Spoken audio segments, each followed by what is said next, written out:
Arratsaldeón, muy buenas tardes y bienvenidas al ciclo sobre resistencias a la igualdad entre hombres y mujeres, organizado por el Museo de San Telmo en su área de desafíos y el proyecto del programa de investigación ARES de la Universidad de Deusto sobre resistencias antifeministas. Decía Simone de Beauvoir que teníamos que estar vigilantes. ¿No se oye? ¿Ahora?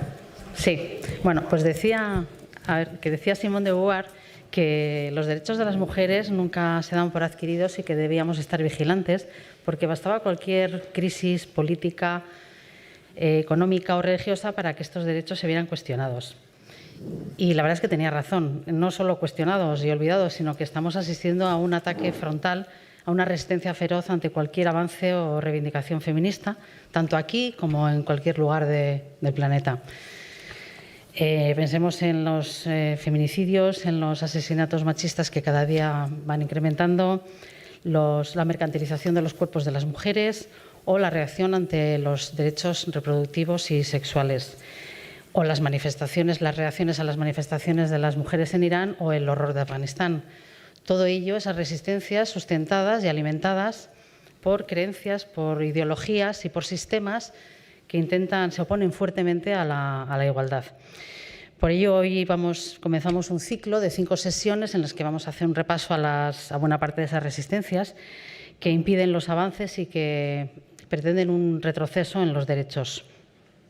Comenzamos hoy con resistencias frontales a la igualdad. Haremos un repaso con Rosa Cobo y Miren Gutiérrez. En febrero, el día 17, vendrá Nerea Barjola para hablar de violencia y misoginia. El 7 de marzo serán Lorea Aguirre, Amagoia Gurruchaga y Ainara Lasa, periodistas del programa de Lokatza de Euskadi Irratia, que hablarán sobre esas resistencias más cercanas, que por ser cercanas a veces no las percibimos. En abril, la charla titulada Neomachismos estará dedicada a la discriminación de los algoritmos y vendrá como invitada Estrella Montolío y Miren Gutiérrez. Y el 30 de mayo será Ana de Miguel quien cierre este ciclo. Bueno, como les he dicho, hoy empezamos con resistencias frontales a la igualdad y lo hacemos con Rosa Cobo y la acompaña Miren Gutiérrez. Miren Gutiérrez es doctora en comunicación, investigadora de la Universidad de Deusto, ha publicado numerosos artículos y estudios, informes científicos y ha escrito varios libros, entre ellos el último, titulado Activismo de datos y cambio social, alianzas, mapas, plataformas y acción para un mundo mejor. Es investigadora principal del programa de investigación ARES de la Universidad de Deusto y coordinadora de este ciclo. Y Rosa Cobo, investigadora y escritora, comenzó con su tesis sobre democracia y patriarcado en Jean-Jacques Rousseau, dirigida por la doctora Celia Amorós. Fue fundadora y primera directora del Seminario Interdisciplinar de Estudios Feministas de la Universidad de La Coruña entre los años 2000 y 2003. Y allí dirigió el máster sobre género y políticas de igualdad desde 2005 hasta 2008. Su línea de investigación principal es la teoría feminista y la sociología de género. Además, ha recibido numerosos premios, entre los que destacamos el Premio de Divulgación Feminista Carmen de Burgos, al mejor artículo publicado en el 97, otorgado por la Asociación de Estudios Históricos sobre la Mujer de la Universidad de Málaga, y más recientemente, en 2020, el Premio del Ministerio de Igualdad y en 2021 el Seneca Falls. Y su último libro publicado en 2020 es Pornografía, el placer del poder. Bueno, pues les dejo con ellas. Ya saben que después de su intervención podrán ustedes preguntar, pasaremos al turno de preguntas y podrán preguntar o aportar lo que crean conveniente. Y sin más, muchas gracias a las dos por estar aquí y nada, adelante. Bueno, pues muchísimas gracias por estar aquí. Muchas gracias a Rosa Cobo por compartir con nosotras sus pensamientos, sus ideas, sus opiniones sobre un tema tan importante y relevante. Y voy a empezar haciendo una pregunta muy general. Le voy a pedir que se tome el tiempo que quiera, porque es una pregunta, aunque pues desafiante, es bastante amplia. Y va sobre las olas feministas. En cada momento de la lucha feminista se han incorporado, se han desarrollado diferentes reivindicaciones que se han encontrado de frente con una ola negativa, antifeminista, resistente, reaccionaria, y en cada momento esto ha sido de una manera diferente. ¿Podrías explicarnos, para entrar ahora en materia, cuáles han sido los discursos principales antifeministas ante cada momento de la ola feminista o de las olas feministas? Muchas gracias. Bueno, primero antes que pasar a responder, quiero agradecer a Miren Gutiérrez, a la Universidad de Deusto, a Marilís Valenciaga, por acogernos en este maravilloso espacio que es el Museo de San Telmo. Pues quiero agradecerles estar hoy aquí, y quiero al mismo tiempo pues agradecer a quienes habéis venido y habéis preferido escuchar esto a estar seguramente mucho más cómodas en vuestras casas. Cada vez que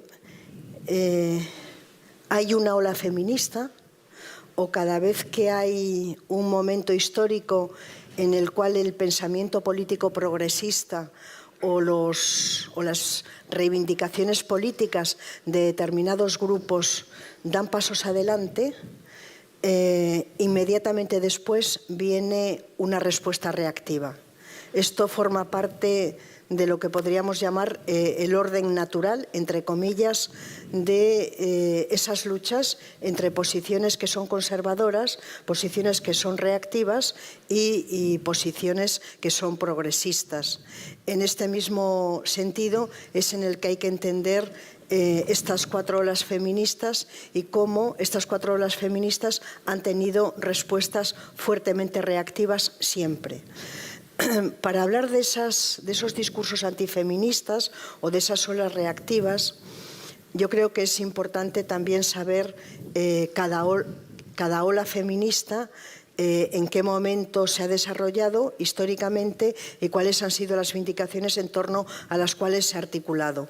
La primera ola feminista va a tener lugar en el siglo XVIII y va a ser en realidad ese momento de constitución del discurso y de la práctica política feminista.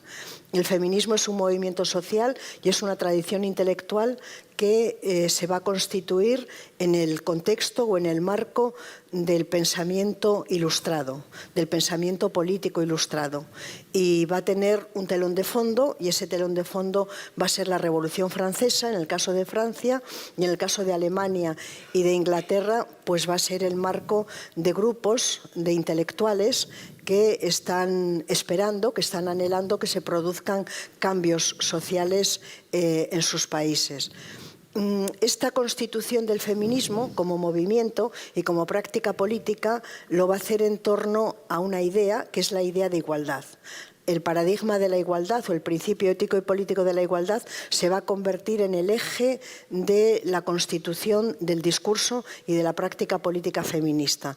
Porque las feministas del siglo XVIII, las pocas que habían, no eran muchas, en realidad las feministas nunca somos muchas, pero desde luego sí tenemos capacidad de movilización y en muchos momentos históricos, cuando estallan las olas, somos capaces de generar enorme simpatía en sectores de la población, pero digo que aquellas primeras feministas se llegaron a creer el discurso de la igualdad, se llegaron a creer que todos los individuos nacemos libres y todos los individuos nacemos iguales.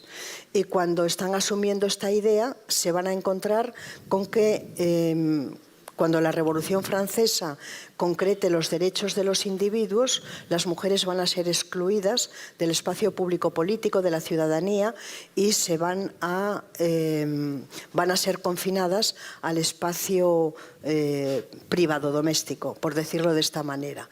En todo caso, lo importante es que hasta finales del siglo XVII y hasta el siglo XVIII no se había constituido ni un discurso ni un movimiento que interpelase eso que hoy el feminismo denomina el sistema patriarcal. Van a ser las primeras mujeres que van a poner en cuestión el poder masculino y que van a poner en cuestión lo que también hoy podríamos llamar los privilegios masculinos. Esto no podía salir gratis a las feministas, ni podía salir gratis a las mujeres y, por supuesto, van a tener una respuesta reactiva, van a tener un discurso antifeminista. Este discurso antifeminista lo va a articular el pensamiento romántico.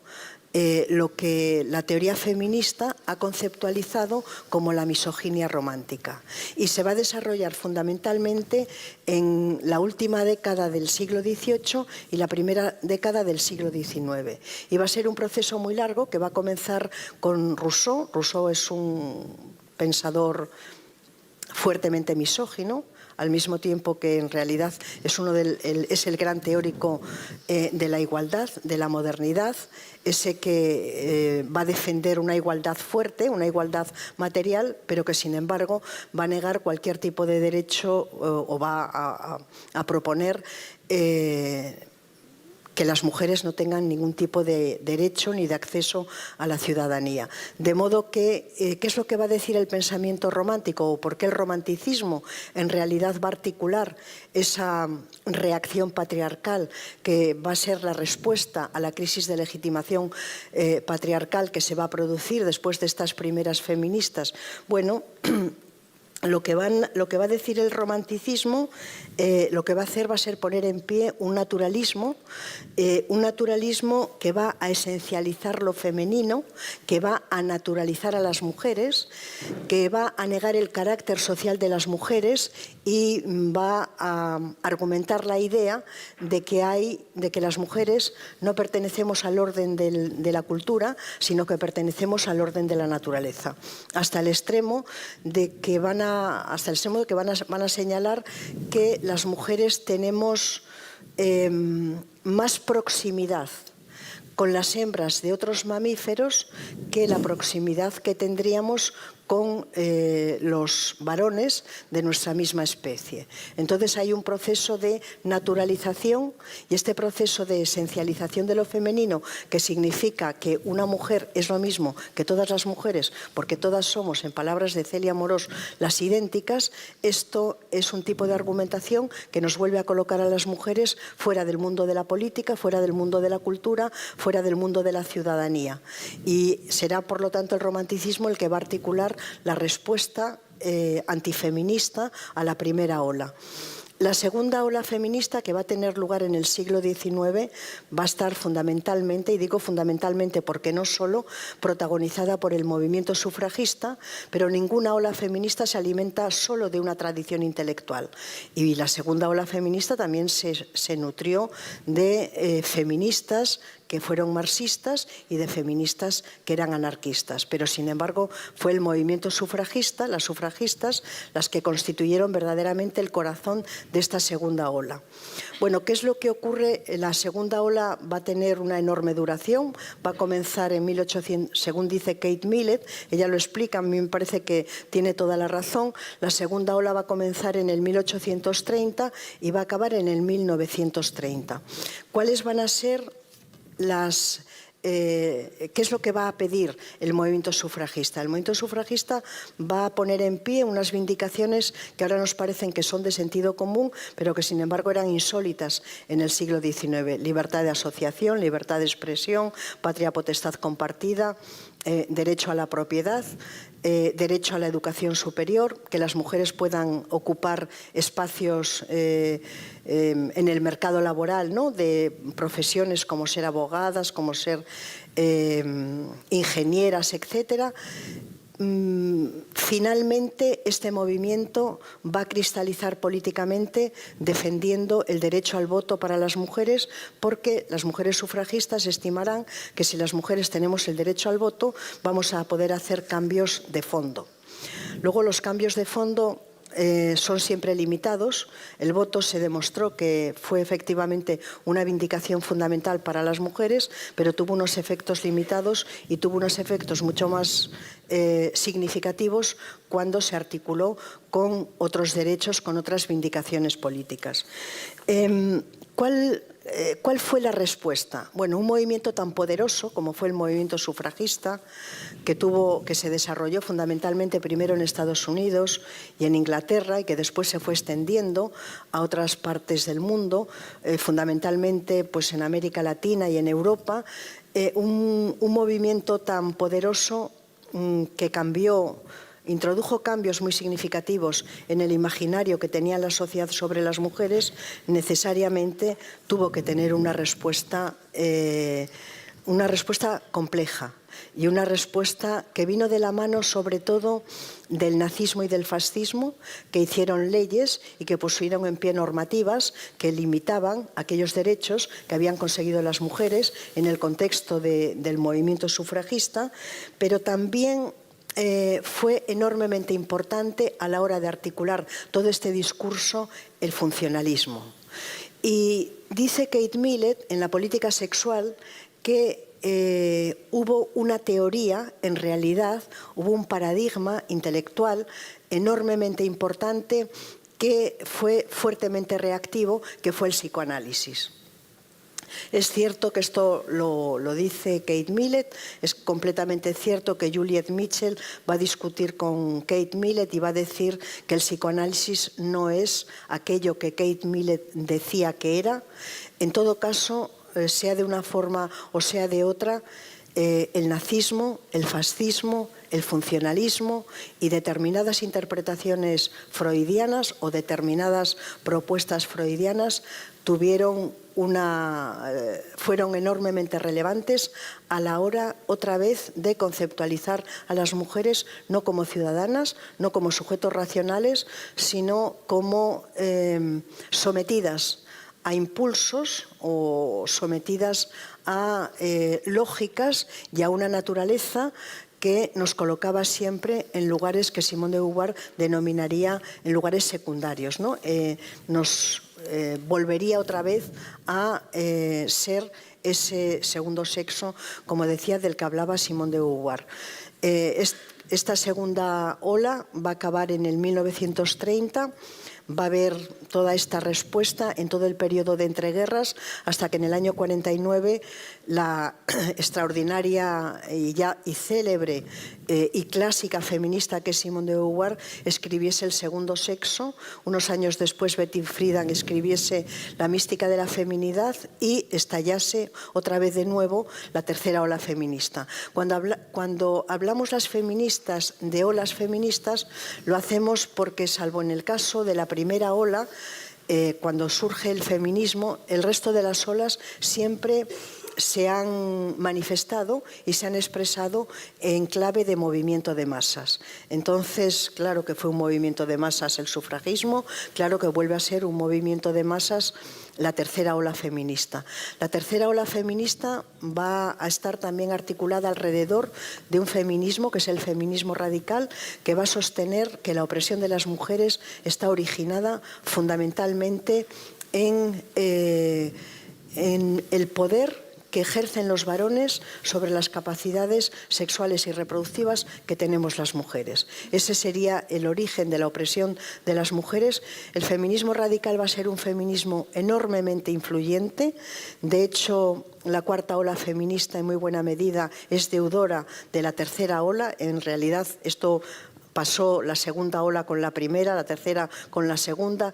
Esta es una clasificación, pero el feminismo es un movimiento que, como sabéis, tiene más de 3 siglos de historia. No es una improvisación de ayer ni de hace 15 días, sino que tiene muchísimo pasado, tiene muchísima historia y tiene mucha genealogía. Y un movimiento, cuando es tan potente, lógicamente tiene que tener reacciones. ¿Cuáles son las reacciones que va a tener esta tercera ola feminista, que va a poner el foco sobre todo en la familia patriarcal, va a poner el foco también en la prostitución y va a poner el foco también en la pornografía?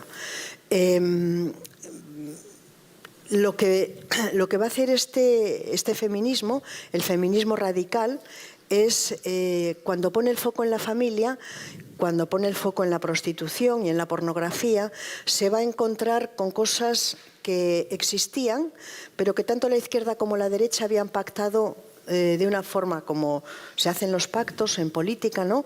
Que no es que sean teorías conspiratorias, sino que es un orden de intereses en las que aparecen, ¿no? Confluyen, ¿no? Cuando ponen el foco en la familia, se van a encontrar con unas relaciones de poder entre hombres y mujeres, se van a encontrar con violencia dentro de las relaciones de pareja, se van a encontrar con esto que sabemos también, ¿no? Que es el trabajo gratuito que hacemos las mujeres en el hogar. Se van a encontrar con muchos fenómenos sociales que hoy pues, están plenamente conceptualizados y que se han convertido en realidad en la materia fundamental sobre la que se han puesto en pie las políticas públicas de igualdad. Y ahí este es uno de los motivos y de las razones por las cuales el feminismo radical ha sido tan influyente, porque ha tenido la capacidad de dar cuenta de cuáles son las desigualdades mayores, las mayores opresiones que hemos experimentado o a las que estamos sometidas las mujeres. Bueno, un feminismo, esta tercera ola tan influyente, también tenía que tener una respuesta. Y claro que la va a tener. Ahora, es importante comprender que el feminismo radical se va a desarrollar en la década de los años 70 y que a partir del año 73 se van a poner en pie las primeras políticas económicas neoliberales, primero en Chile, después en Argentina, después en América Latina, en Europa, hasta que las políticas económicas neoliberales se van a globalizar. Bueno, pues va a ser precisamente el capitalismo neoliberal el que va a dar la respuesta, el que va a articular, el que va a envolver toda esta todo este discurso y toda esta práctica antifeminista. Se va a poner en pie un individualismo que Macpherson denomina posesivo, un individualismo en todo caso feroz, que va a tener como objetivo invisibilizar, silenciar y ocultar la existencia de sistemas de dominio y al mismo tiempo sobredimensionar la responsabilidad que tienen los individuos. De modo que si lo que existen son los individuos, si lo que no existen son los sistemas de poder, entonces no existe el capitalismo como un sistema de desigualdad ni el sistema patriarcal como un sistema de dominio masculino sobre las mujeres. Va a ser el pensamiento político, la teoría política conservadora y toda esta ideología neoliberal la que va a articular la respuesta reactiva a la tercera ola feminista, hasta que ya estalle esta cuarta ola, que va a ser, yo creo que a partir del año 2010, entre el 2010 y el 2020 va a haber muchas movilizaciones sociales en distintas partes del mundo. La cuarta ola feminista es la de la globalización del feminismo y quizá aún es un poquito pronto para que podamos ver con toda claridad cuáles son los diversos brazos en los que se articula la reacción patriarcal, pero hay cosas que sí podemos ver ahora. Podemos ver la extrema derecha, podemos ver cómo en Castilla y León ya tienen una propuesta para recortar el aborto, podemos ver lo que significa Meloni en Italia, por ejemplo. La extrema derecha, en fin, en la sociedad en la que vivimos, pues está teniendo cada vez quizá una voz que cada vez se oye más. Y por tantas circunstancias, ¿no?, que ya sabemos que están ocurriendo, pues parece que su influencia en términos políticos y de leyes y de normativas parece que no va a menos, sino que parece que va a más. Pero esta respuesta reactiva también, o este discurso y esta práctica antifeminista, también la podemos ver en lo que en lo que han conceptualizado la derecha religiosa y la derecha política como la ideología de género. La idea de que las mujeres podamos tener vidas libres y podamos dejar de depender de los varones que tenemos a nuestro alrededor, la idea de que se pueda construir un mercado laboral que sea igualitario, la idea sobre todo de que las mujeres podamos construir proyectos de vida libres y autónomos es el eje de esto que llamaríamos la ideología de género. Y de hecho el antifeminismo más brutal está en manos de la extrema derecha y es la extrema derecha la que está promocionando, por supuesto, esta ideología de género. No es suficiente con hablar de la extrema derecha y con la ideología de género, es necesario también pues ver cómo el capitalismo neoliberal está ofreciendo una enorme cobertura a este discurso antifeminista del que después quizá pues podamos hablar. Pues muchísimas gracias porque has ofrecido un panorama muy completo, muy general. Y lo que quería yo es entrar ahora en materia hablando de algunas de estas cosas en las que eres experta. Por ejemplo, no creo que se le escape a nadie que te conozca, que te haya escuchado, que has otorgado muchísima importancia en tu trabajo a la pornografía y te has posicionado absolutamente y totalmente en contra. Y bueno, dices que la pornografía promueve una feminidad normativa que a través de la violencia disciplina a las mujeres y las convierte en objetos sexuales destinados a satisfacer a los hombres a consta y abdicando de sus propios deseos. Pero bueno, hay activistas que defienden la pornografía femenina, no violenta, y a esto has respondido que no tiene mucho éxito porque los hombres a los que les gusta la pornografía erotizan la violencia sexual y entonces no es muy popular. ¿Nos puedes contar si hay datos sobre esta industria de la pornografía feminista, no violenta? ¿Cuán importante es esta industria en comparación con la pornografía habitual? ¿Es toda la pornografía violenta en realidad? Y si hubiera la posibilidad de una pornografía no violenta, feminista, ¿se podría llamar feminista o estarías de acuerdo con este tipo de pornografía? Muchas preguntas. Sí, bueno, lo primero, así para poder un poco contextualizar, lo primero es señalar que en el estudio de la pornografía se habla de 3 propuestas pornográficas. La que yo he investigado, que es la pornografía mainstream, que es la pornografía que consume más del 90% de los consumidores de pornografía. Después hay otra propuesta pornográfica que es el posporno, que tiene como objetivo normalizar lo que sería los cuerpos y las prácticas de las disidencias sexuales. Se mueve en circuitos que no son circuitos hegemónicos ni dominantes, se mueve más bien en circuitos que tienen que ver con teatros alternativos, incluso también con museos. No tiene cuota de mercado, por decirlo de esta manera. Y después está el porno mainstream, ¿no? Que es este porno que se consume mayoritariamente, que es gratuito, al cual pueden acceder nuestros niños y nuestras niñas, en mucha mayor medida nuestros niños que nuestras niñas, la práctica totalidad de nuestros adolescentes, las 2/3 partes chicos adolescentes, apenas una 1/3 parte chicas adolescentes, y que consumen, y que ya cuando son adultos pues es un consumo mayoritariamente masculino. Este ha sido el objeto, digamos, de mi estudio, ¿no? De mi investigación, y después hay una 3ª propuesta que lo llaman el porno feminista, porno ético, porno para mujeres, porno indie, tiene muchos nombres, igual demasiados nombres para lo que en realidad es.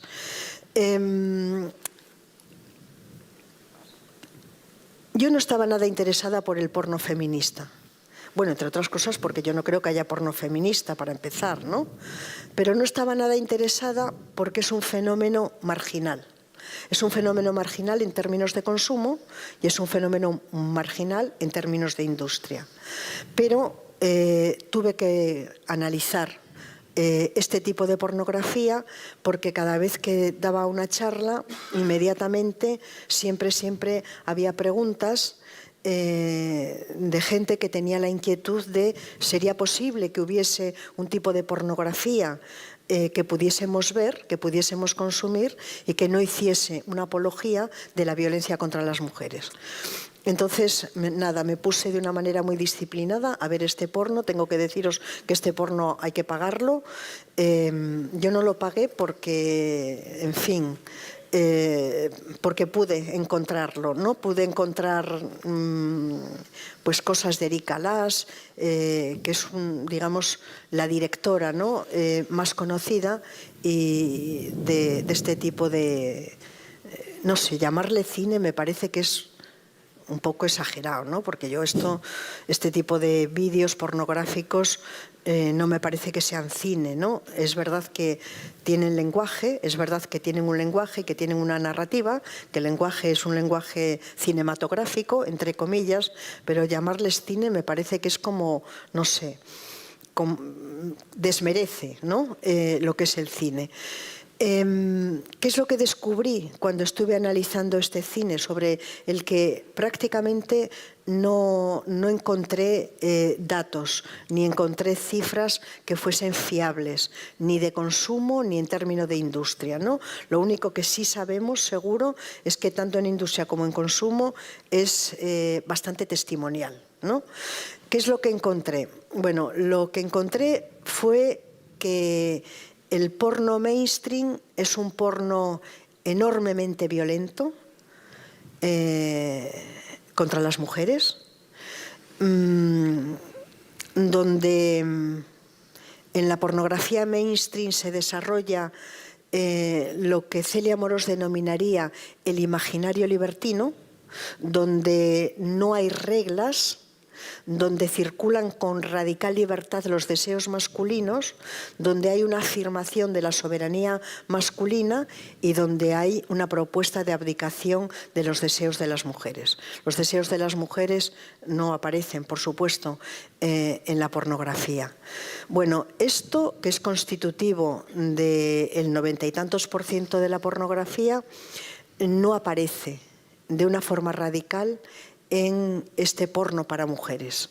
El porno para mujeres es menos sórdido, por una parte, por otra parte es menos violento, pero sin embargo el esquema de los relatos pornográficos del mainstream y del porno para mujeres es el mismo. Y esto quiere decir que los hombres en la pornografía son siempre cazadores y las mujeres son siempre las cazadas. Lo que pasa es que se puede cazar con violencia explícita y se puede cazar de una manera más suave, diríamos. Bueno, pues en el porno para mujeres esta violencia explícita desaparece y lo que queda son los estereotipos desnudos de lo que tenemos que ser, de lo que es la feminidad normativa dominante y de lo que es la masculinidad normativa también dominante. Entonces, en ese sentido, hay menos violencia, pero sin embargo, el esquema sobre el que se edifica la pornografía es el mismo. Pero hay otra razón que me parece que es importante, y es que las plataformas de pornografía tienen un deseo, ¿no? Lógico, por otra parte, y el deseo es el de ampliar el consumo. Es muy difícil ampliar el consumo por la parte de los varones, porque la plataforma esta, Pornhub, dice que en un estudio que hizo, creo que fue el 17 o el 2017 o 2018, que el 75% de los consumidores de su plataforma, ¿no? de pornografía de su plataforma, son hombres y una cuarta parte son mujeres. Claro, va a haber un tipo de pornografía que va a tener la pretensión de, si se pudiese, ampliar el consumo de pornografía por la parte de la población femenina, y ese va a ser la propuesta, o este va a ser, digamos, el deseo que va a tener este denominado porno de mujeres. Con muy poco éxito. Hay que decir que con muy poco éxito lo consumen las mujeres y con muy poco éxito lo consumen los varones. No es un negocio. Tan es así que quienes se dedican al porno para mujeres, como por ejemplo Erika Last, va a colegios en Barcelona para explicar educación sexual. Cuando un tipo de pornografía se tiene que dedicar a ir a colegios para explicar en qué consiste la educación sexual, es porque la cuota de mercado que tienen es una cuota bastante exigua. No sé si con esto lo he explicado suficiente, sí, pero es... Ahora, yo creo, solamente, sí, discúlpame para terminar, que no puede haber una pornografía que sea feminista. No puede haberla. Y no puede haberla porque el feminismo no tiene una propuesta de lo que es una sexualidad que sea deseable, más allá de que sea una sexualidad, que sea un buen sexo, que sea compartido, que sea vivido en la intimidad, que sea consensuado por ambas partes y que ninguna de ambas partes tenga que abdicar de sus deseos. Esa es la propuesta. A partir de eso, no creo yo que haya una propuesta de lo que sea una buena sexualidad. No es ese el objetivo del feminismo. El feminismo no está en la vida ni en el mundo para construir, ni para crear, ni para argumentar sobre una teoría del deseo, sino simplemente para poder desactivar los espacios de desigualdad, de opresión y de subordinación de las mujeres. No estamos para florituras de ese tipo, pienso yo, vamos. Bueno, lo que quería es que conectaras los discursos que defienden en la pornografía, que abogan por una pornografía que pueda ser feminista o no, o por la pornografía, sin más, como una expresión como del deseo, de la fantasía, de la libertad de expresión, con los discursos resistentes, ¿no? Voy a citar a Michael Flood, a Molly Dragievich y Bob Peace, que definen así el concepto de resistencia antifeminista. La resistencia es una respuesta inevitable, aunque negativa, ante los esfuerzos de cambio social progresista.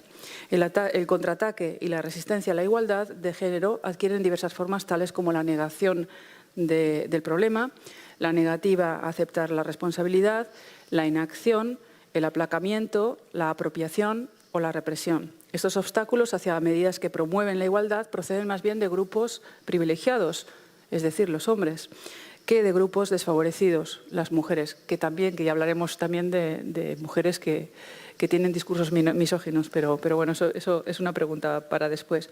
La resistencia es una expresión previsible de la defensa del privilegio institucional, pero que se va configurando a través de los discursos en torno a los roles de género y al posfeminismo.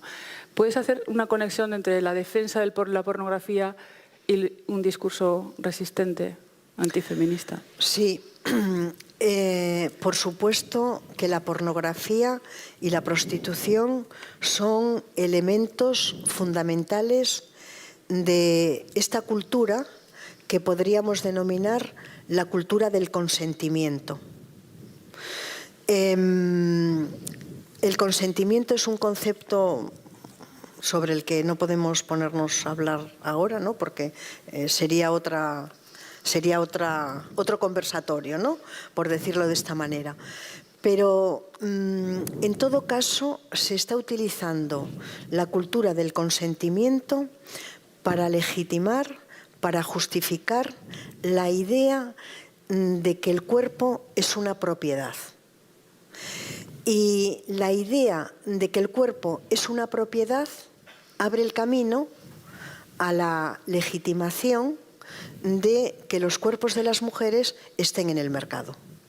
Esto forma parte de ese discurso antifeminista que es una reacción a esta cuarta ola. Dice Rita Segato que tiene que haber algún límite y que la frontera última es que el capitalismo, dice ella, yo digo que además del capitalismo sí, pero también el sistema patriarcal no puede pasar de esa frontera que son los cuerpos de las mujeres. Los cuerpos no son una propiedad de las mujeres, ni los cuerpos son una propiedad de los hombres. Bueno, aunque nuestros cuerpos, por cierto, sí que han sido una propiedad masculina y lo siguen siendo en muchas partes del mundo, y nuestros propios cuerpos, en muchos sentidos, siguen siendo propiedad masculina.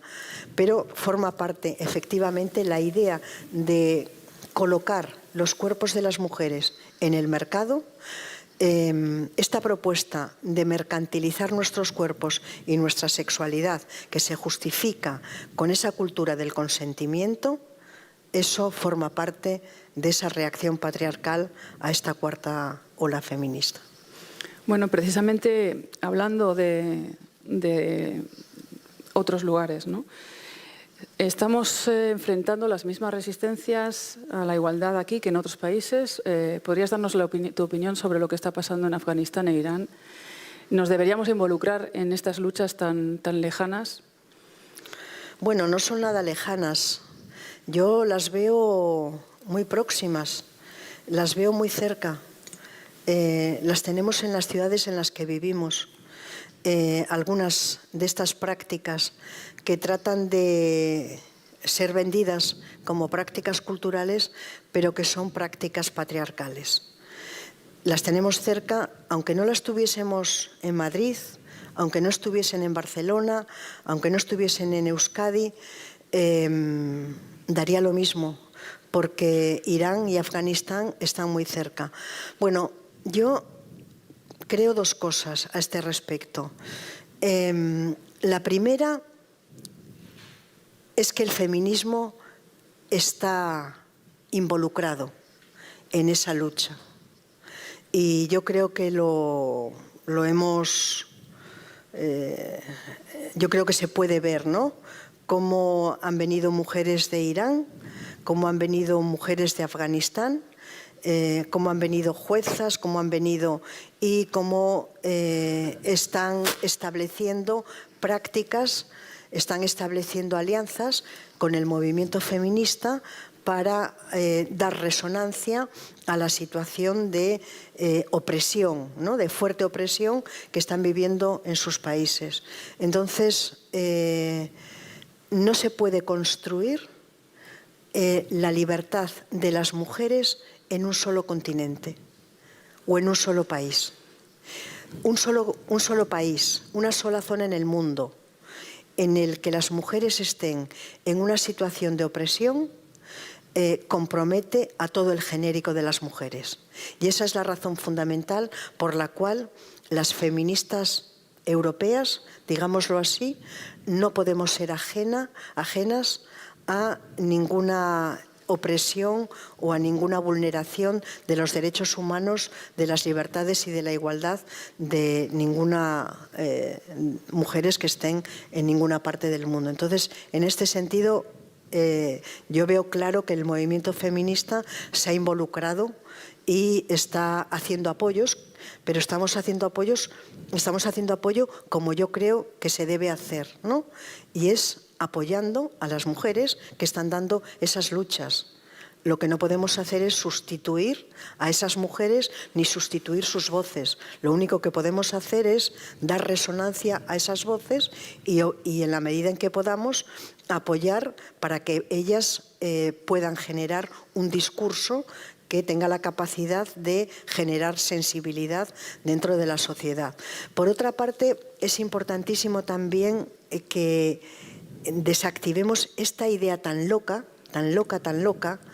que las feministas siempre supimos que era una idea loca, pero que hay sectores de la izquierda que parece que esta locura, no sé, es esa idea de que esa especie de fervor por el relativismo cultural, de fervor por el relativismo moral, esa idea de que las prácticas culturales, como pertenecen a una cultura, no pueden ser trascendidas desde otra cultura, ¿no? Este argumento tan posmoderno, este argumento tan queer, este argumento tan relativista cultural, ha habido sectores de la izquierda que lo han mantenido contra viento y marea. No diré sectores feministas, pero sí diré sectores de la izquierda que eventualmente se autocomprenden o se autodefinen como feministas.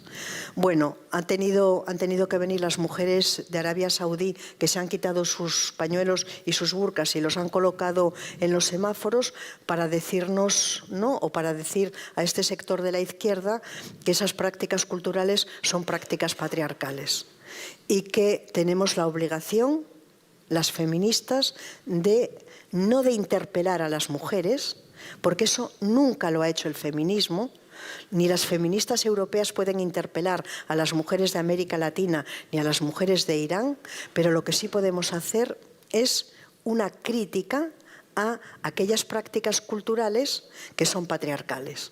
Ahora, la pregunta es, ¿cómo sabemos que una práctica cultural es patriarcal cuando esa práctica solamente obliga a las mujeres y los varones no tienen que someterse a esas prácticas? Es tan sencillo como eso. Eso no quiere decir que no haya muchísimos libros que hagan un elogio, ¿no?, del relativismo cultural y digan que esas prácticas culturales en realidad son la expresión de una libertad de elección de esas mujeres que se ponen esos pañuelos porque quieren, pero no porque son obligadas. Bueno, pues ya hemos visto lo que ha ocurrido en Irán. Por ponerse un pañuelo, por querer quitárselo más bien, ha habido una mujer que ha muerto y después han venido otras muchas y, bueno, ya sabemos lo que ha ocurrido. Bueno, volviendo a nuestras realidades, estamos cada vez más asombradas, ¿no?, por los intentos de revisar conquistas alcanzadas ya hace décadas, como el derecho al aborto. ¿Nos podrías dar tu opinión sobre lo que está pasando en Estados Unidos, por ejemplo, con el aborto, o lo que podría suceder aquí? Y también qué discursos antifeministas están detrás de esto. Bueno, yo tengo que confesar que jamás imaginé que el Tribunal Supremo en Estados Unidos fuese a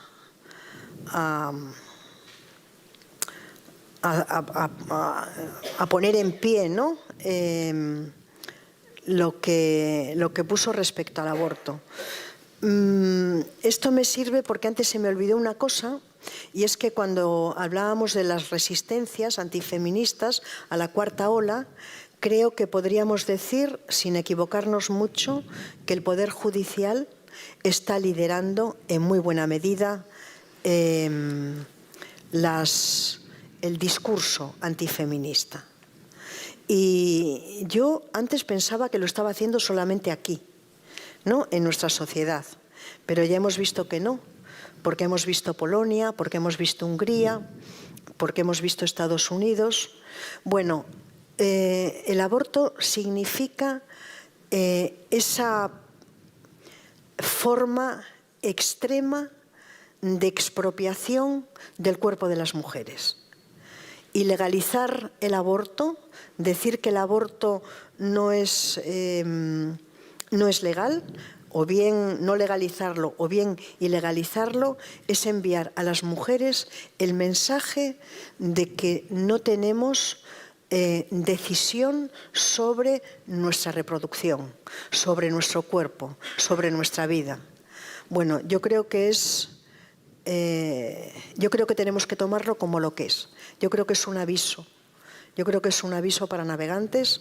Yo creo que es un aviso que nos tiene que poner en alerta, ¿no? Bueno, ya hemos visto lo que ha ocurrido en Castilla y León. A mí me parece, más allá de una propuesta fuertemente antifeminista, me parece una chapuza y la típica vulgaridad que tiene la extrema derecha española, ¿no?, que ya no es que sea antifeminista, que lo es, pero es que además es muy vulgar. Bueno, no hay duda de que nuestra sociedad, a pesar de todo, occidental y democrática, ¿no?, ha avanzado en igualdad, pero al ritmo del actual progreso llevará unos 300 años, según un informe, el último informe de ONU Mujeres, llegar a la paridad de género. No solo no hemos alcanzado la paridad en ningún país, por avanzado que sea, sino que además desafíos globales como la pandemia de COVID-19, las guerras actualmente en curso, la crisis climática y la reacción violenta contra los derechos sexuales y reproductivos de las mujeres están erosionando los logros conseguidos, dice, de nuevo estoy citando el informe de ONU Mujeres. ¿Se puede conseguir la igualdad? Sin embargo, ¿es posible? ¿Cómo sería una sociedad igualitaria? Has hablado de cambios de fondo, ¿no? Antes. ¿Cuáles serían los cambios de fondo que se deberían ver para lograr esto?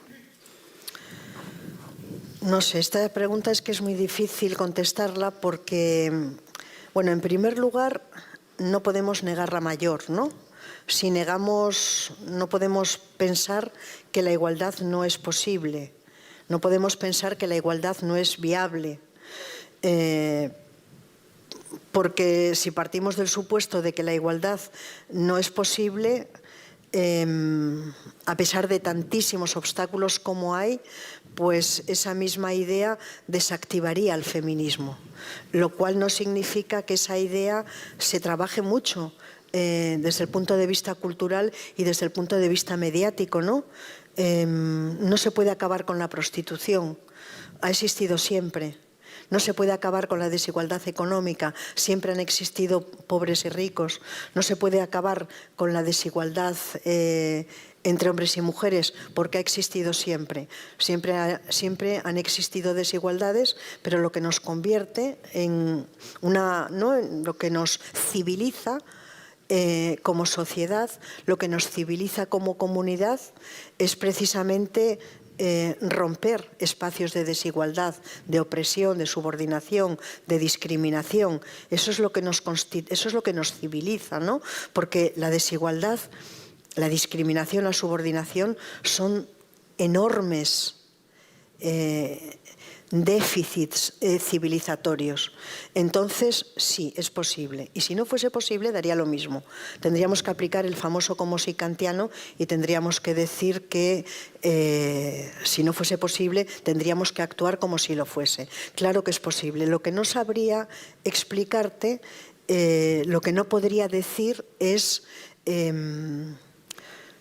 cuáles son aquellos lugares sociales, económicos, políticos, culturales, sobre los que tendríamos que incidir de una forma más profunda, más militantemente política, para poder desactivar esos espacios de desigualdad que son tan poco civilizatorios.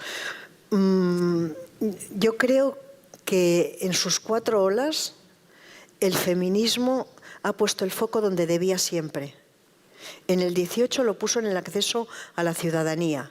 En el 19 lo puso en todos esos derechos que cristalizó con el derecho al voto. En la tercera ola lo puso en lo que ocurre en las relaciones privado-domésticas entre hombres y mujeres y lo que ocurre en las relaciones sexuales y amorosas que establecen hombres y mujeres. Yo creo que hoy hay 2 lugares en los cuales son fuentes inagotables de desigualdad para las mujeres. Uno de ellos tiene que ver con la brutalidad que el capitalismo neoliberal está colocando a las mujeres. El capitalismo neoliberal, en alianza con el sistema patriarcal, tiene una propuesta para convertir a las mujeres en servidoras sexuales. Ahí tenemos la prostitución y la pornografía. En servidoras reproductivas, ahí tenemos los vientres de alquiler. En servidoras domésticas, ahí tenemos todo el trabajo gratuito que hacemos y además todas esas formas veladas de esclavitud de mujeres que son expulsadas de países con altas tasas de pobreza a países con mayores tasas de bienestar para que resuelvan todas las cuestiones, ¿no?, relacionadas con los cuidados, con los trabajos domésticos y con los trabajos reproductivos. Pero también el sistema patriarcal y el capitalismo neoliberal tienen otra propuesta de convertir a sectores de mujeres en servidoras laborales. Y ahí tenemos las maquilas. Cuanto más descualificadas, más feminizadas. Todos los trabajos más descualificados, todos los salarios de pobreza, los trabajos que están desnormativizados, todos a tiempo parcial sumergidos, mayoritariamente están ocupados por mujeres.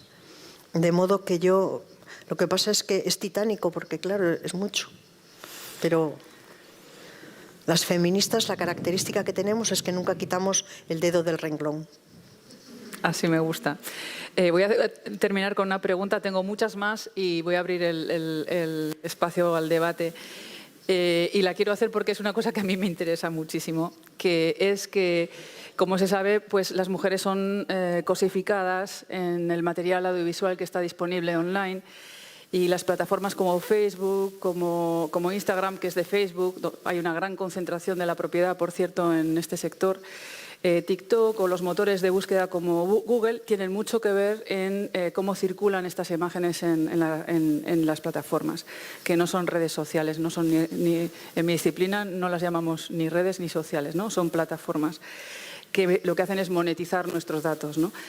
Este material luego es promovido por los algoritmos de recomendación de las plataformas, etcétera, generando sesgos que nos discriminan a las mujeres. Hay ahora muchísima literatura que demuestra que esto es así. Por ejemplo, se nos ofrecen trabajos peores, peor pagados, etcétera, etcétera. Y voy a poner dos ejemplos de esto. Facebook, que es una de las mayores plataformas de publicidad, ofrece imágenes de niños y niñas con mucha más frecuencia a las mujeres, nos ofrece estas imágenes, mientras que a los hombres de mayores de 55 se les muestran desproporcionadamente imágenes de, lo han adivinado bien, mujeres jóvenes. Una inteligencia artificial, Lensa, que crea avatares a partir de tú le mandas una fotografía y crea un avatar, una imagen, desnuda a las mujeres sin su consentimiento, generando avatares pornográficos y caricaturescos. Si es una cara masculina, lo que hace es ofrecerle imágenes de astronautas, inventores, exploradores, etcétera. ¿Qué opinión te suscita todo este asunto de la discriminación y los sesgos algorítmicos de género? ¿No están estos mecanismos ocultos y que funcionan, bueno, pues donde nadie está mirando, poniendo otra vez a las mujeres en el mismo lugar del que hablabas casi en la primera ola del feminismo, ¿no? O sea, poniéndonos en ese lugar sin que nos demos cuenta, porque estos algoritmos funcionan de forma, como decía, de forma oculta. ¿Qué opinión te merece esto? Bueno, eso que tú en tus investigaciones no llamas redes sociales y que yo lo llamo redes sociales, bueno, son una herramienta fundamental de socialización. Son una fuente inagotable de creación de realidad. Aparecen modelos que son modelos de feminidad normativa con unos niveles altísimos de hipersexualización que se muestran como espejos para que nuestras adolescentes se identifiquen con ese modelo. Entonces, esto que tú no llamas redes sociales y que yo igual, de una manera un tanto ignorante, lo llamo como redes sociales, constituyen, bajo mi punto de vista, un elemento fundamental de ese discurso que tú conectabas con la primera ola, que es un discurso de inferioridad de las mujeres.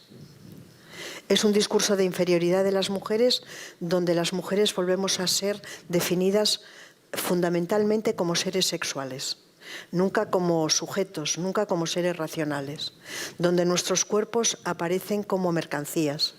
Y donde estas plataformas, como por ejemplo OnlyFans, por poner solamente una, lo que hacen es contribuir a la mercantilización de nuestra sexualidad y de nuestros cuerpos. Forma parte de la reacción patriarcal, es un instrumento crucial de la reacción patriarcal. En estas redes beben nuestros y nuestras adolescentes. Bueno, pues con estas palabras abrimos el debate, ofrecemos el micrófono a quienes quieran hacer preguntas o compartir algún comentario.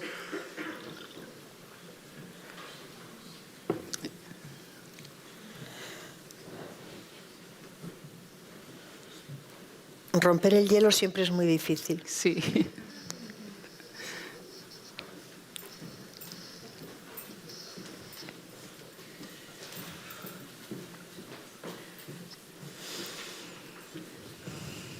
Luego... Muchas gracias por la conversación, por este tema tan candente. He tenido ocasión de pasear con mujeres que me llevaban pues únicamente 4 o 6 años mayores que yo.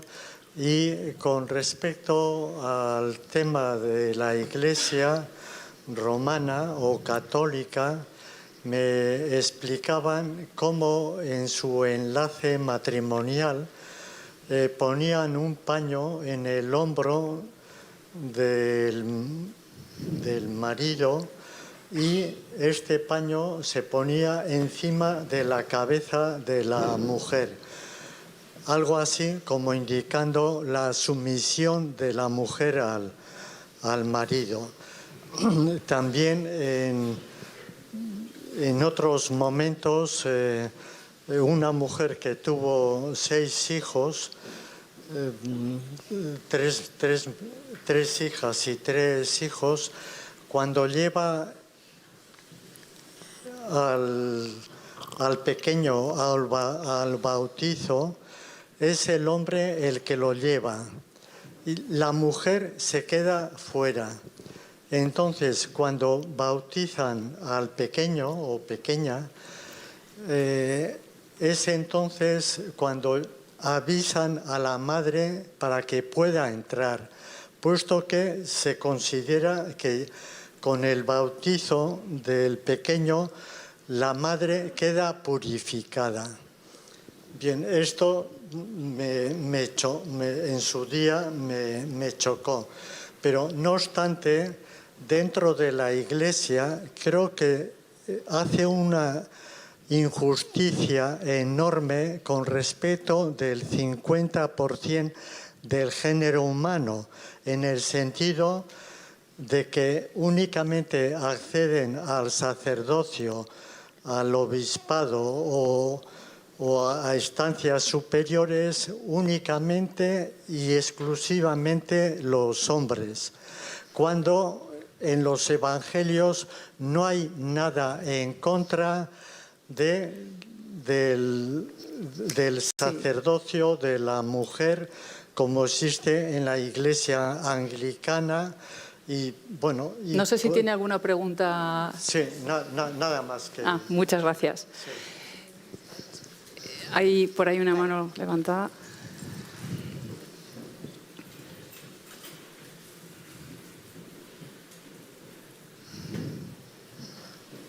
Buenas tardes. Muchas gracias, Rosa, por la siempre claridad y lo bien así el esquema que nos dejas planteado.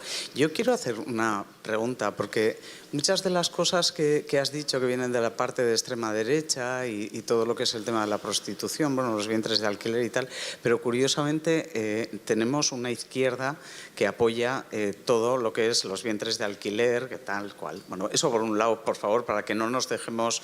Porque yo creo que una de las grandes resistencias al feminismo ahora mismo viene por la usurpación del feminismo que está haciendo cierta izquierda, pero me gustaría preguntártelo. Y de paso, otra segunda cuestión, si se me admite. Tengo la impresión, no sé si la compartes, que en los años 70-80 se hizo una tarea a brazo partido por parte del feminismo para sacarnos del cajón desastre que eran las políticas sociales, ¿no? y crearse políticas de mujer, palabra proscrita actualmente.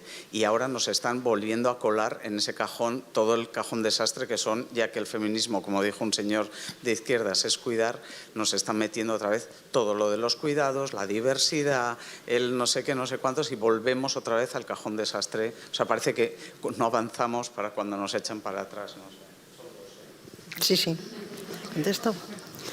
Bueno, has hecho las preguntas así, las preguntas fundamentales. Yo tengo que decir que en la reacción patriarcal, en los discursos antifeministas, post tercera ola y post cuarta ola, tenía algunas observaciones sobre la izquierda. Pero como se estaba alargando demasiado, lo prescindí y está muy bien que me lo hayas preguntado. Vamos a ver, La segunda pregunta es bastante fácil, ¿no? Es constatar cómo todas las cuestiones, todas las políticas públicas de igualdad que el feminismo ha luchado históricamente para que se pudiesen aplicar desde organismos específicos de igualdad, hemos luchado porque siempre no hemos tenido como mucho un instituto de la mujer, como mucho alguna dirección general o alguna concejalía, pero cuando hemos estado las mujeres en un ministerio, siempre ha sido, o bien, si estaba a la derecha, estábamos metidas en el cajón de la familia. Y si estaba a la izquierda, estábamos metidas en el cajón de las políticas sociales. Hemos luchado titánicamente porque somos solamente el 51% de la población, porque tener organismos específicos de igualdad es fundamental para poder controlar el presupuesto, para saber lo que tenemos y también para saber qué políticas podemos hacer. Hemos luchado titánicamente y cuando yo estaba totalmente convencida de que habíamos logrado eso, pues nos ha surgido otra dependencia, por decirlo de esta manera, ¿no? Que es la de la diversidad.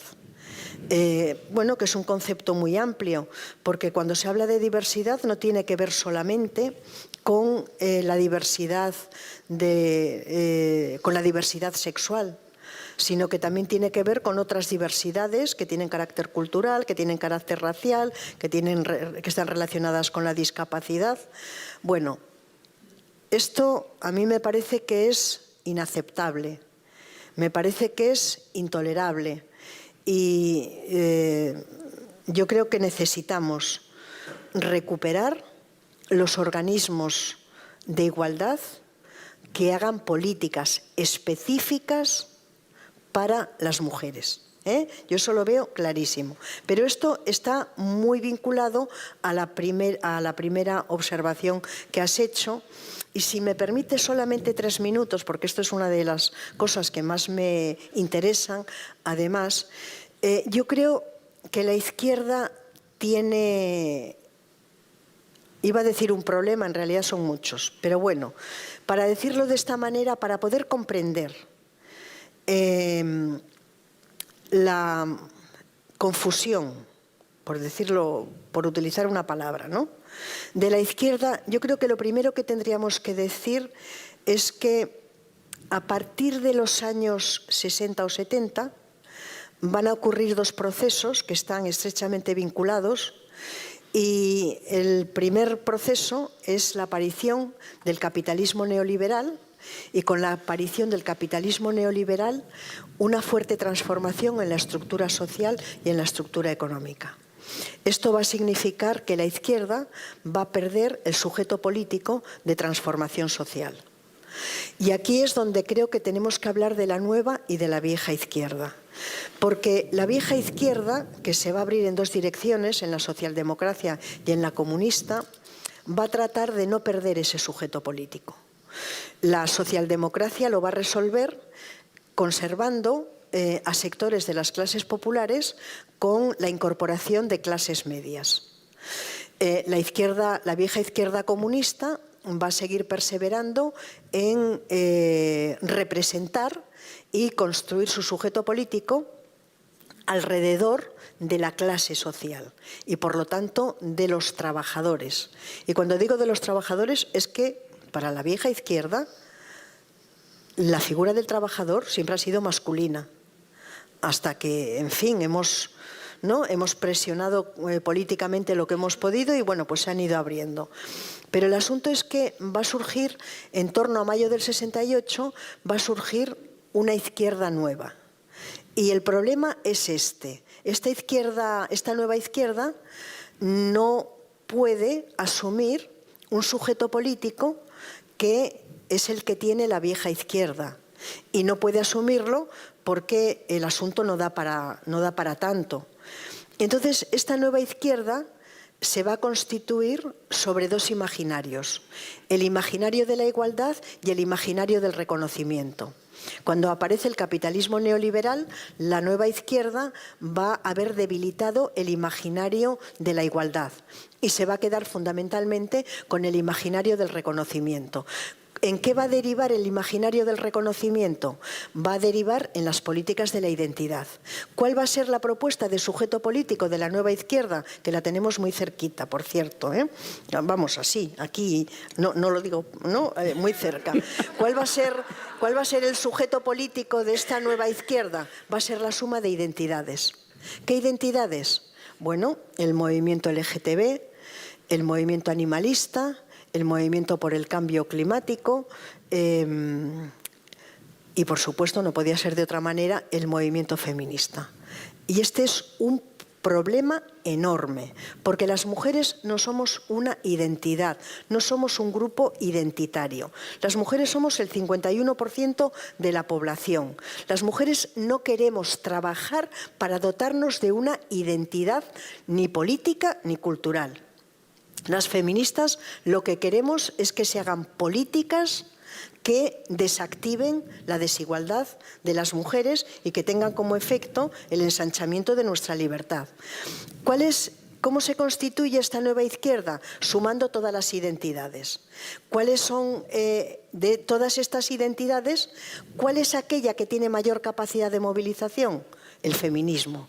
Por lo tanto, nos van a contar el viejo cuento, ya bien conocido por otra parte, de que el feminismo es el corazón de ese proyecto político, de ese nuevo sujeto político de cambio social. Si la nueva izquierda dice que es el nuevo sujeto político de cambio social, el corazón son las mujeres, es el feminismo, mejor dicho, eso quiere decir que la nueva izquierda es feminista. Y yo creo que esto nos da muchas claves de muchas actuaciones y de muchas políticas que se autodenominan como feministas, pero que no lo son. Yo creo que las cosas con el tiempo se aclararán. Bueno, yo al hilo de esto sí que también quiero hacer una pregunta. Vale, sí. ¿Se oye? Sí. Un placer y un lujo. Ongi etorri, Rosa. Una pregunta igual un poco, no sé si peliaguda. ¿Crees que la teoría queer es una de esas resistencias frente a esta cuarta ola? ¿Y cómo demonios explicarías tú que nos han colado esa equiparación de sexo-género? Esa pregunta de la teoría queer es una pregunta enormemente difícil de contestar. Yo me he hecho esa pregunta muchísimas veces y he llegado a una conclusión que es muy provisional y que es la siguiente. Yo creo que la teoría queer se va a desarrollar fundamentalmente desde el año 84 hasta la década de los años 90. Va a tener, digamos, una autora fundacional que va a ser Gayle Rubin, con su famosísimo texto de notas para una teoría radical de la sexualidad o algo así, y después El género en disputa de Judy Butler. Yo creo que ambas van a escribir con un telón de fondo, y ese telón de fondo es San Francisco. Y con un recuerdo o con un imaginario que es Stonewall. Yo creo que la teoría queer es una teoría que trata de proporcionar una voz y una legitimidad a una discriminación que no se puede negar. Que es una discriminación que tiene que ver con la orientación sexual y que es una discriminación que tiene que ver con formas distintas de disidencias sexuales. Yo creo que hasta aquí no diría yo que la teoría queer formaría parte de la reacción patriarcal. Hasta aquí. Ahora bien, las teorías no son o no significan solo por lo que dicen, sino que las teorías crecen y se desarrollan en función de contextos sociales, de lobbies económicos, de luchas de poder y sobre todo de luchas patriarcales.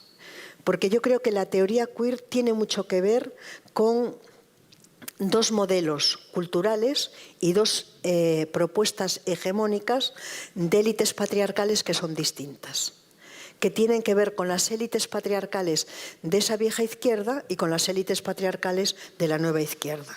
Cuando la teoría queer es asumida por estas nuevas élites patriarcales y encuentran que hay lobbies económicos detrás que pueden sostener esto y envolverlo, como es el lobby proxeneta, como es el lobby farmacéutico sanitario, o como queramos llamarlo, entonces la teoría queer adquiere un significado diferente con el que nació.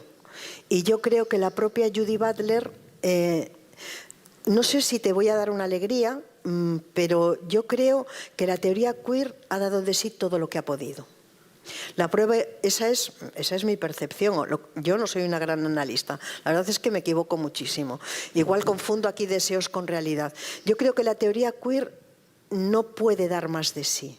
La prueba irrefutable es que Judy Butler dejó esa línea de investigación y se dedicó a pobreza, se dedicó a otro tipo de investigaciones, ¿no?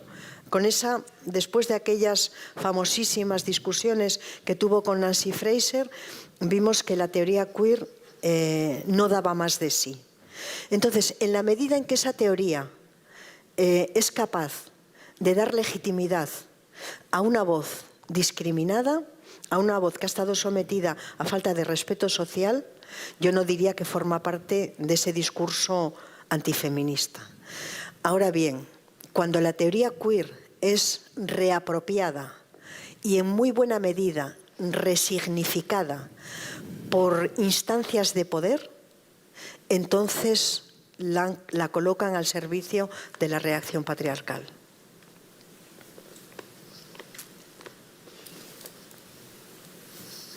Pues no sé si tenemos tiempo para una pregunta más.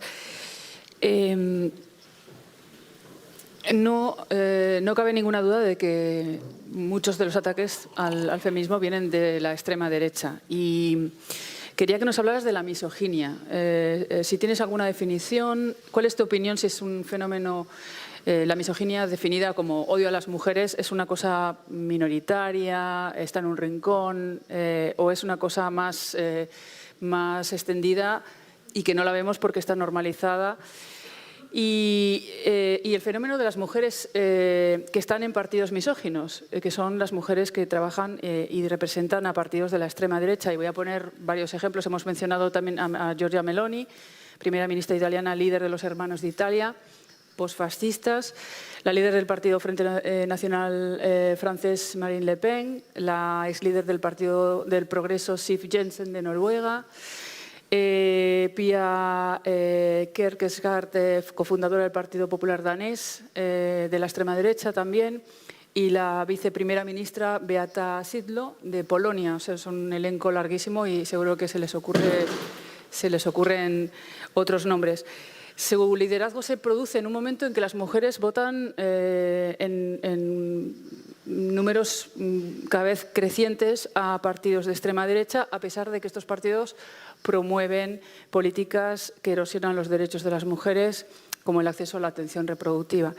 Bueno, ¿cuál es tu lectura de esto? También querría decir que la extrema derecha acaba de salir un informe de Homeland Security, de la agencia estadounidense, que está preocupadísima porque la mayor parte de los atentados que están ocurriendo en Estados Unidos, también en Canadá, tienen un componente de extrema derecha y misógina. Y entre ellos voy a mencionar el grupo de incels, ¿no?, de involuntary celibates, que son un grupo de hombres que son célibes involuntariamente y han cometido actos terroristas, matando gente en Estados Unidos y en Canadá, a pesar de que no están catalogados como grupo terrorista, ¿no?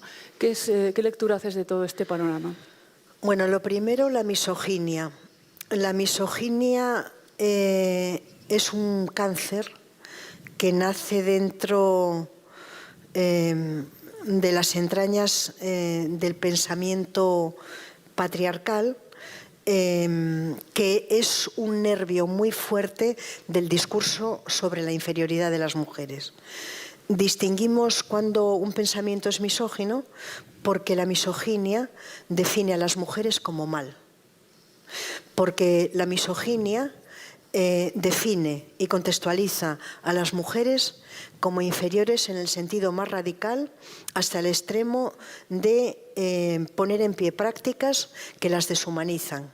La prostitución y la pornografía son precisamente herramientas que deshumanizan a las mujeres y se mueven en el ámbito de ese imaginario libertino, y son discursos fuertemente misóginos. Ahora, la misoginia está solo en la prostitución y en la pornografía y en los vientres de alquiler. No.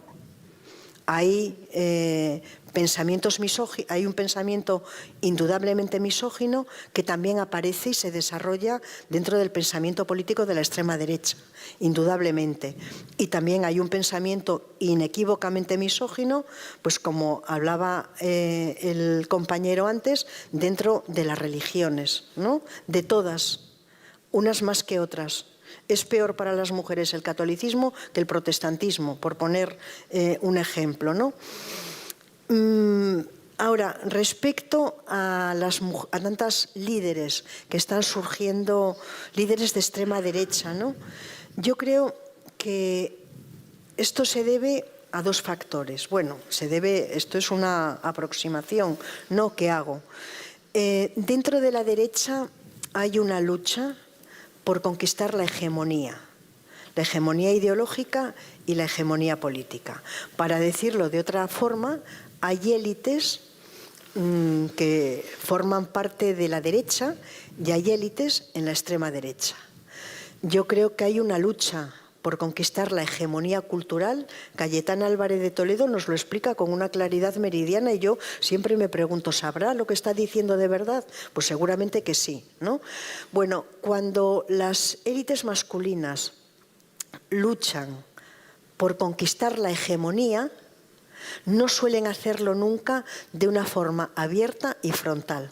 Suelen elegir a las mujeres como el objeto transaccional de esas luchas que establecen entre unas élites y otras. De modo que son las mujeres de la extrema derecha las que están haciendo el trabajo sucio de los varones de la extrema derecha, como por otra parte podemos ver y hemos visto con esta, que no me acuerdo cómo se llama, no es monasterio, ¿no? Esta que se... ¿Cómo? Olona. Sí, la que se presentó por Andalucía, ¿no? Eso por una parte. Luego, por otra parte, yo creo que vuelve otra vez a ocurrir lo mismo. Yo creo que hay una lucha ideológica entre la derecha y la izquierda, y otra vez de nuevo la derecha pone en la medida en que puede a mujeres para desactivar, para que ellas se hagan cargo, ¿no? de esa lucha por el poder. Si las mujeres pierden, no pierden los hombres de la extrema de la derecha, ¿no? Sino que lo que pierden son ellas. Entonces las mujeres, inevitablemente, cualquier movimiento patriarcal que haya, siempre trata de colocarnos en posiciones de objetos transaccionales. ¿Para qué van a discutir ellos entre sí cuando podemos ser nosotras las que ponemos las caras? Porque no será que la extrema derecha no será que no está sometida a un pensamiento fuertemente patriarcal y por lo tanto no tiene una lógica que en un pensamiento tan patriarcal quienes ejerzan el liderazgo sean las mujeres. Por lo tanto tenemos que leer, tenemos que buscar el subtexto, y el subtexto yo creo que es este es uno de los subtextos, claro, habrá otros muchos más, ¿no? Pero bueno, lo que se me ocurre, ¿no? Es interesante porque hay estudios que dicen que las empresas se quedan en manos de las mujeres solo cuando pues han fracasado, es una startup, ya no es, entonces si fracasan ellas, bueno, pues Sí. ahí quedan, ¿no? Y eso me lleva a otra pregunta y ya lo voy a dejar aquí porque habría para varios días, ¿no?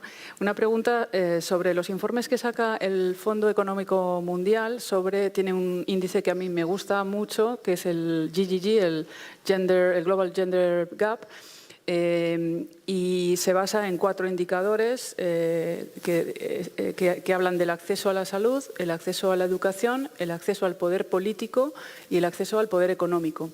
Y en los países desarrollados, en nuestras sociedades, donde fallamos en todos los países es en el poder económico, que es como la última frontera, porque sí que tenemos, aunque hay un montón de casos de desatención a las mujeres que llaman en medio del COVID y no les hacen caso o interpretan que es una cosa psicológica y resulta que le están dando un ataque de corazón. Las mujeres morimos más por ataques al corazón porque no conocemos los síntomas, porque son diferentes. Bueno, hay un montón de cosas, pero en general los números gordos hablan de que en nuestras sociedades pues, tenemos un acceso igualitario a la educación, a la salud y a la política, porque hay políticas y hay cuotas y está más o menos controlado. Hay normativas y regulación.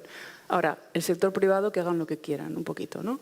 Entonces, ¿es esa la última, lo que no se puede tocar desde el neocapitalismo ese en el que estamos metidas? Bueno, yo creo que lo que no se puede tocar es la sexualidad. Yo creo que la piedra de toque del poder patriarcal es el control de la sexualidad de las mujeres. Yo creo que eso es el punto de partida.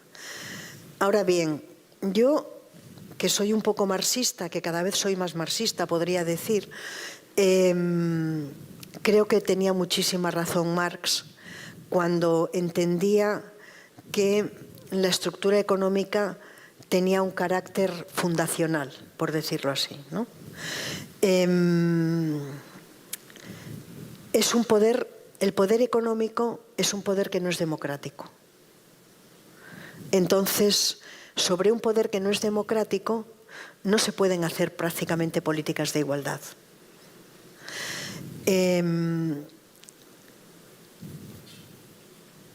No sé si con esta respuesta te parece que es suficiente, pero yo creo que esto viene un poco a darme la razón, entre comillas, en eso que decía antes de que las 2 grandes patas sobre las que ha reaccionado tan críticamente la cuarta ola tienen que ver con la sexualidad y tienen que ver con la economía. La economía es ese poder no legítimo, por excelencia, por otra parte, al que las mujeres no podemos acceder. Tenemos el 1% de la propiedad mundial, ¿no? Mientras que los varones, claro que sí, no todos, tienen el 99%. El capitalismo neoliberal tiene propuestas para las mujeres. Tiene las propuestas de que hagamos los trabajos más descualificados, los peor pagados y aquellos que son más peligrosos. Da lo mismo que transportemos drogas, ¿no?, por esos circuitos semi-institucionalizados de los que habla Saskia Sassen, o que trabajemos en las maquilas más descualificadas de Ciudad Juárez. Indudablemente, el capitalismo neoliberal tiene una propuesta en este sentido para las mujeres. Pero hay otra propuesta que tiene que ver con que ni nuestra sexualidad ni nuestra reproducción, pero sobre todo nuestra sexualidad, no seamos dueñas de ella, ¿no? Yo creo que esa es digamos, el corazón, ¿no?, sobre el que está edificado todo el sistema patriarcal. Por eso yo soy bastante feminista radical, porque creo que para mí esta es una hipótesis fundamental. Lo que pasa que como también soy un poco marxista o feminista marxista, pues también creo que el capitalismo neoliberal ha encontrado en las mujeres esa, no sé muy bien qué nombre darlo, ¿no? Qué nombre dar, pero ha encontrado en las mujeres la parte, digamos, más barata, más vulnerable, más descualificada de todo el mercado laboral. Bueno, no sé si hay alguna pregunta más, si no, lo dejamos aquí con esto para rumiar y para pensar. Muchísimas gracias, Rosa.